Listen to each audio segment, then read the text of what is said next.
But if our economy and our people are to continue to climb out of recession, we must not tolerate any backsliding in the Congress. We must assure an economic climate in which America's small businesses can grow and prosper. If the Congress will work with us to do what is right and necessary, we can keep America on the upswing.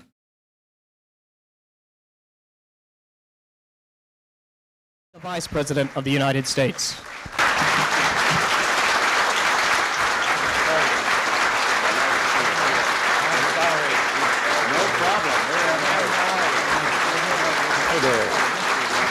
Thank you very much. Thank you.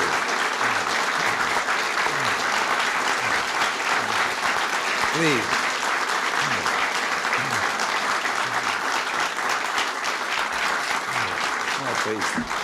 Please. Thank you all very much. The Vice President and I have been in a meeting and we raced over here, but I think that based on my previous experience, situations like this, I'm going to have to give lessons in padding your part.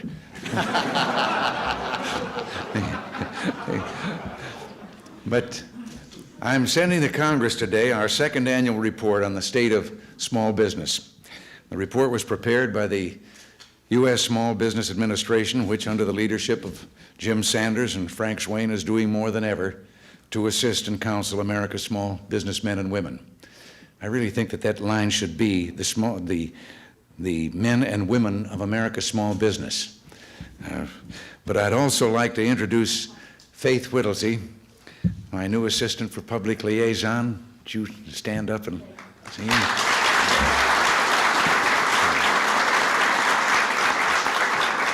Faith will be the small business contact here at the White House. She is replacing Elizabeth Dole, and I know she'll continue the good work that was done by Elizabeth and Wayne Vallis. Before I describe the report and our administration's efforts in behalf of small business, I'd like to thank SCORE, the Service Corps of Retired Executives, for their fine example of volunteer spirit. And I'm glad that the SCORE Association Board of Directors could be with us here today. The 12,000 retired executives they represent volunteer hundreds of thousands of hours each year to help small business people. Last year alone, they assisted nearly 130,000 businesses nationwide and in Guam and Puerto Rico and the Virgin Islands. And they deserve our thanks, all of them. The report that I signed today proves once again that the millions of small businesses and the people who run them are vital to our economy and economic growth.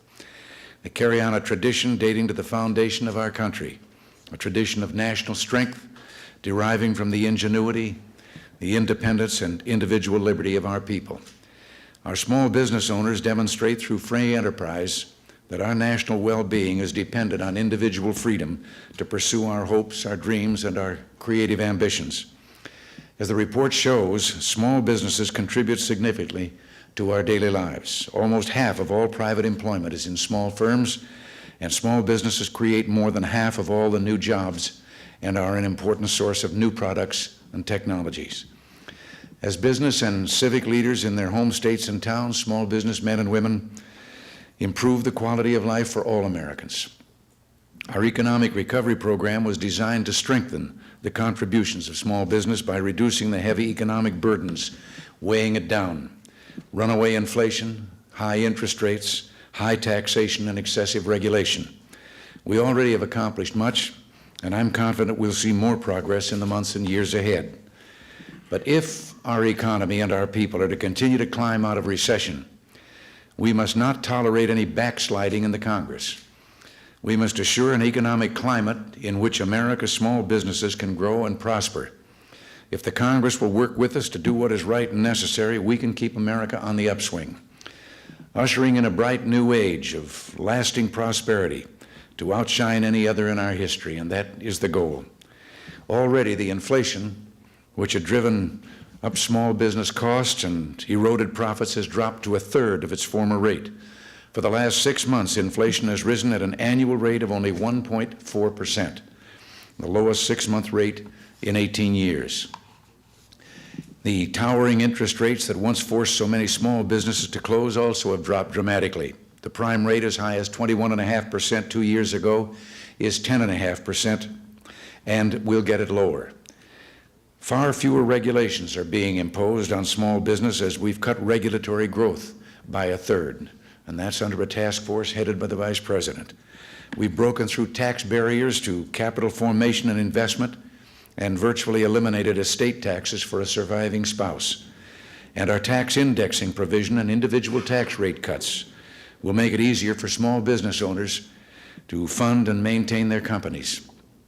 These tax reforms are designed to spur saving, investment, and productivity.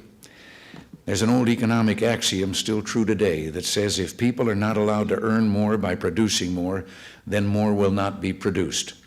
Well, that's why our tax incentives are critical to recovery, and we will not abide any tampering with them.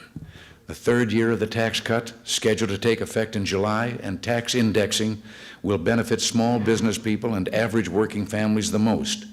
Their repeal would be a cruel blow, an unfair attempt to steal the just rewards of those Americans who have carried us through recession and into recovery. The Export Trading Company, incidentally, I mean it when I say we won't tolerate it. I will veto any attempt to get rid of those two tax cuts.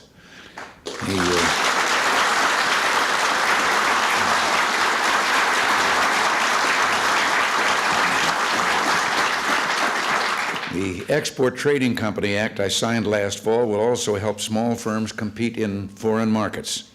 And the Small Business Innovation Development Act, which I signed last July, will direct more federal research and development funds to small high-tech firms, the enterprises that always have been leaders in innovation. One of the reforms I'm proudest of is the requirement that Uncle Sam pay his bills on time or pay an interest penalty.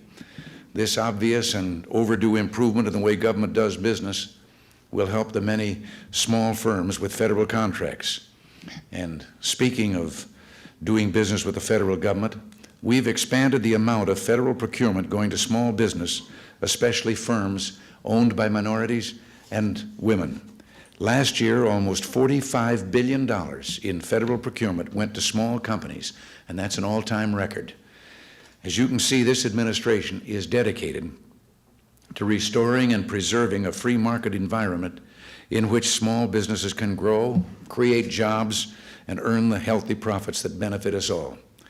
We can do this only in an economy free of inflation's scourge, with monetary and fiscal soundness and a rational regulatory policy.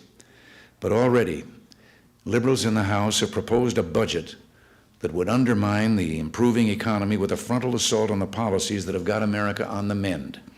Unable to break their spending addiction, these members have proposed reversing the hard-won domestic spending cuts achieved during the last 2 years. Money for these excesses, they claim, can be found by slashing our defense program to dangerous levels and engorging the tax share of our gross national product to the highest levels in history. Such a plan not only would gamble with the security of the United States, it would plunge us once again into the no man's land of spend and spend and tax and tax. We must not permit them to drag us back into that swamp. America's taken its first cautious steps toward recovery. There is no doubt about that. Our progress will grow more bold and dramatic in the weeks and months ahead, but only if we hold fast to the economic policies that have gotten us this far. And as this report indicates, small businesses have an important role to play. Recent surveys show strong optimism in the small business community. Owners are again planning new purchases, inventory development, which will fuel the recovery. Many millions of our people dream of working for themselves and running their own businesses.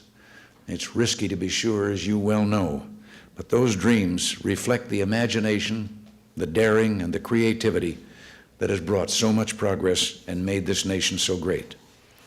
Theodore Roosevelt was right when he said, "It is our duty to see that the wage worker, the small producer, the ordinary consumer get their fair share of the benefit of business prosperity. But it either is or ought to be evident to everyone that business has to prosper before anybody can get any benefit from it."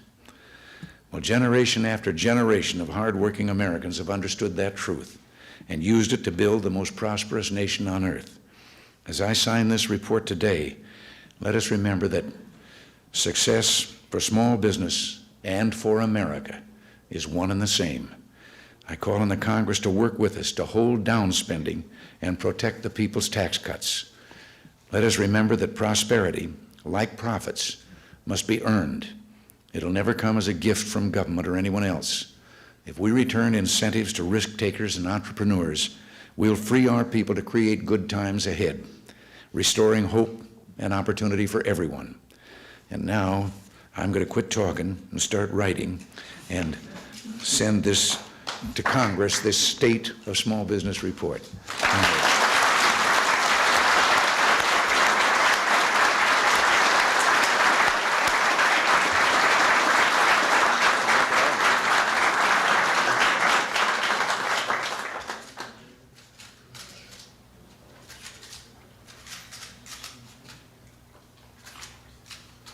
know I won't be a success until you can't read my name.